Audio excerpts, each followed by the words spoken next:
And you start to believe that maybe with Isha's belief in her, Jinx could change, and it's so heartbreaking. What's wrong with you? Why did you write that? Spoiler alert, we're about to dive deep on Arcane, Season 2, Act 2. This is the Arcane Afterglow.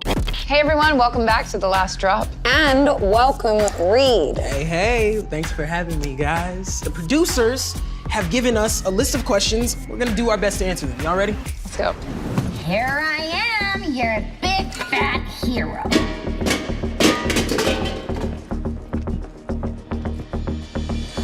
Has Jinx fully given into the idea of being a leader? No, I don't think so. Me, a hero. How screwed up is this place? I don't know if she ever really fully accepted when she meets Isha, and there's this little girl who she sees a lot of herself in, who looks up to her. You kind of remind me of her. It gives her, that's a very difficult thing to reckon with when you don't like yourself very much and you have a lot of guilt for things that you've done. It's difficult to kind of change the way you see yourself and start to have hope, but then I think it does. I think she does start to see herself as a leader, and she's fighting for something that she really cares about, and it's also something that Powder and Vi connected on very deeply when they were younger, and then But I don't think 100%. I think there's still that literal voice in the back of her head. Her name is Jinx. She's my sister. That are telling her, people don't change, you can't really be that person. It's very difficult to run from this.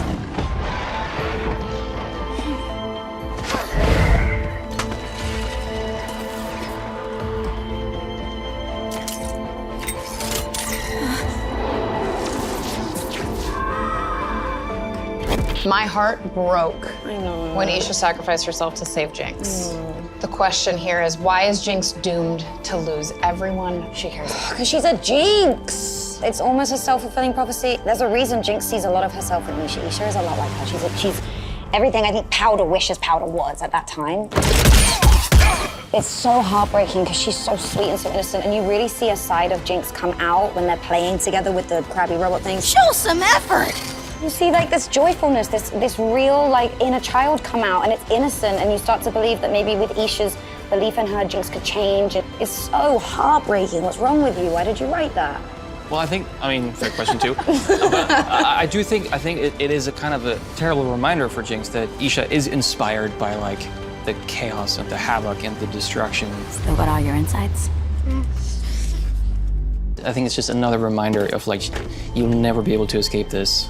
Yeah, it's just so tough, especially when it happens to someone as innocent as Isha. What's wrong with you?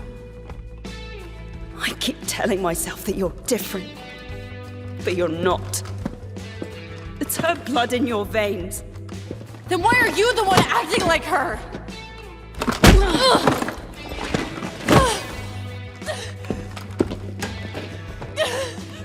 Vi always has had a direction, but after her breakup with Caitlyn, she's lost her compass. What is Vi's mission now? She doesn't have one for the first time in her life. She's always a very strong person until she loses her compass here, which I think is just so disorienting for her. Completely. There isn't ever a moment that we see her without a clear direction. Or maybe even if it's a little foggy, she still is stepping foot with so much conviction and so much confidence, but for the first time, she is completely disoriented and lost. Okay, so follow-up question, is drinking and cage fighting the best way to handle a breakup? Just Yes. asking, yeah? Yes. It is? We all concur here? Yeah. On that note of heartbreak, you think that Caitlyn still loves Vi, or what you think is going on there? There is love, yes. I think just the question is, can it survive? Caitlyn has this huge weight on her shoulders, and in that position, I feel like she definitely feels like she can't allow herself to indulge in any of her personal feelings and seem vulnerable and let that kind of distract her.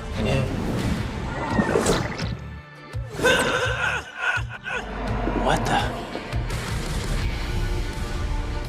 With their fearless leader Echo lost in the anomaly, what are the Firelights up to? Man, I would hope that they're still getting to business. We gotta choose right now whether we're gonna throw in the towel or make a stand together. We got a mission. It doesn't stop when the leader goes, so I hope that they're working with somebody from Piltover, or at least just holding down the underground until Echo finds his way back, maybe.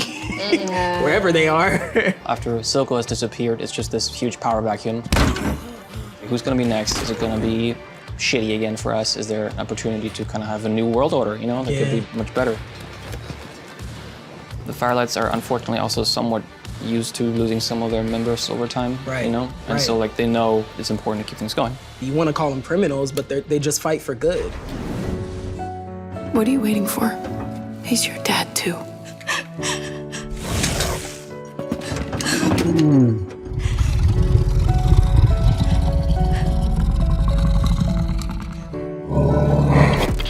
There's a lot of loss in this season. How does Vander being alive change Jinx and Vi's relationship? How does it change after they lose him again? We hear you can heal people.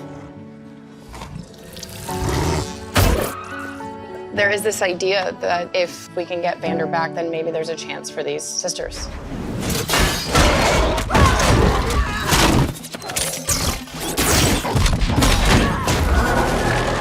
That fight between Jinx and Warwick is like pure adrenaline. How do you translate an epic fight scene like that from script to screen? With great difficulty is the answer. And destruction of the vocal And booth. yeah, do you remember that? But no, it's just like a crazy person, and just like I do like karate chop movements in my booth and like make sounds, and then occasionally make sounds and occasionally break things. How much of the creative comes from the animation team? Honestly, one of the coolest parts is watching the animators research that kind of stuff. Like you'll be at the studio and you'll see them like watch YouTube videos and really looking closely at like instruction videos or even just like real fights, and they also film themselves. There's like a bunch of martial artists also among the animators. All we have to do is like, and then they fight. Right. And then they go, all right, let's research, you know, how all this will actually be cool.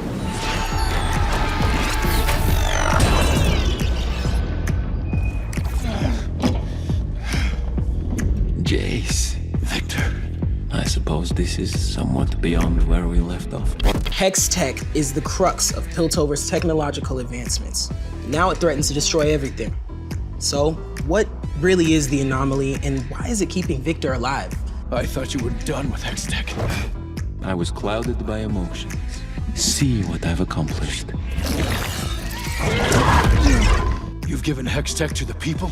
As we always promised we would. There is the Hex core, which is actually the thing that Jason Victor invented in the beginning that has somewhat of his own agenda, you know, in mind, and reacts also to Victor in the beginning, you know, tries to save him. The anomaly, I don't want to say too much yet, because I think we're just after the second act here, but... Hextech isn't a miracle.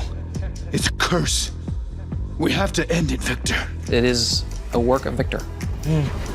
I've come here to settle a debt. My bookkeeper is down the hall. What you've stolen is more precious than any gold.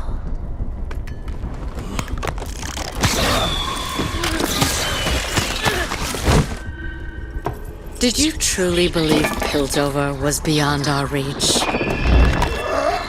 Specifically, season 2, it deepens with the backstory of Ambessa's feud with the Black Rose. Could you explain to us what exactly the Black Rose is, and how did Ambessa get on their bad side?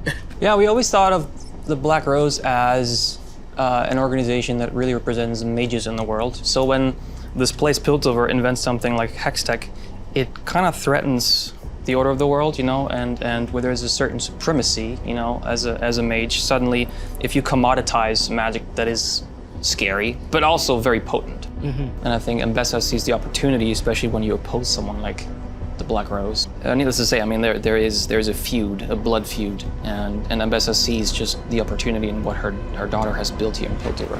You wouldn't last 1 second without all your ugly gadgets and chicken shit tricks. Ha! What about those over-designed bitch mittens you didn't even build yourself?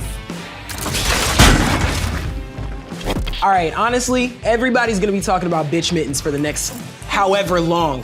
Could Jinx really keep up in a fight with Vi, no weapons? Like, what y'all think? Who's taking the bag? I mean, Last chance to surrender. Go right ahead, fat hands. do I get all my inventions and all my cool stuff? No. Well, no. No. I just thought maybe. Probably you. You're buff. Yeah. Vi throws down, yo. Come on. Yeah, she's pretty, Yeah. she's been... But Jinx can run, so she can run real fast. There is that. Yeah, but Vi's been to prison. I know. Has been to prison.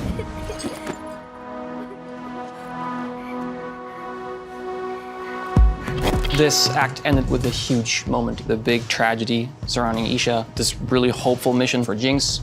You have a very big decision from Jace, you know, for the first time really standing against Victor. And so obviously the massive repercussions coming up in the next act. Well, I, for one, am excited to see Act 3, huh? Thank you guys for joining us here at The Last Drop once again for the Arcane Afterglow. Please do not miss next week's finale where the fate of Zaun, Piltover, and the Arcane will finally be decided. A storm is coming, likes of which Piltover has never faced. Victor's at the center of all this, isn't he?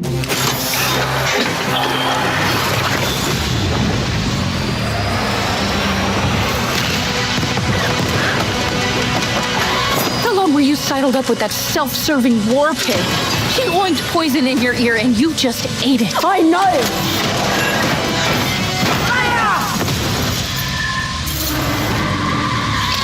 If you come, use all that explosive potential of yours for good, maybe we could rewrite your story